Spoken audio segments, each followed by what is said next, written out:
Une autre mesure qui pose problème sur le terrain, le déguerpissement des ferrailleurs de la case d'Abobo. Seulement 2 semaines après avoir été déguerpis, plusieurs sont de retour sur le site délogé. Pourquoi? Quelles sont les raisons de ce retour alors qu'un site leur a été alloué par la mairie pour se relocaliser? Élément de réponse dans ce reportage de Brice Niawa et Mathurin Badé. Est-ce que vous refusez le bâton de trait? Tout le monde veut le bâton de trait?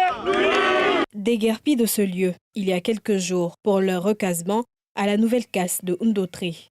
Des ferrailleurs traînent encore devant leur magasin.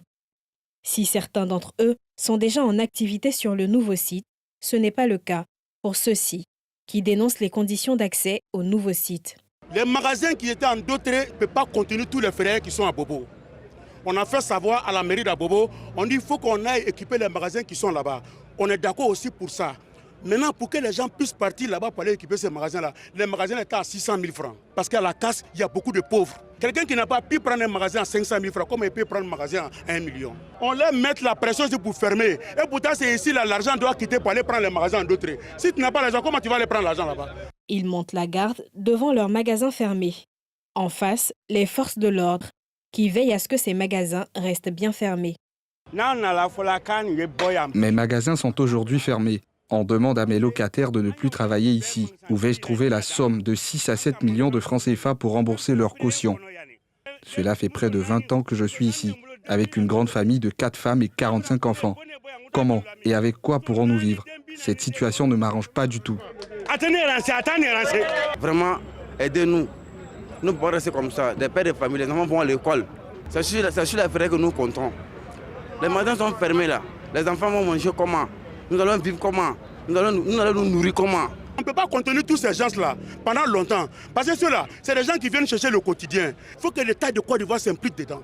En visite de terrain, cet agent de la mairie d'Abobo explique qu'aucun commerce ne devrait exister sur ce lieu. Les bâtiments que vous voyez, c'est des bâtiments à usage d'habitation. Mais pour avoir gros, ils ont préféré donner ça à certains ferrailleurs. Hein? Et c'est eux-mêmes qui écrivent à la mairie, qui interpellent le maire tous les jours pour dire que la mairie ne travaille pas parce qu'ils n'ont pas de route, les ferrailleurs ont tout pris. Et donc moi je pense qu'il y en a aussi qui sont complices, hein, mais la plupart des propriétaires ont applaudi cette action de la mairie.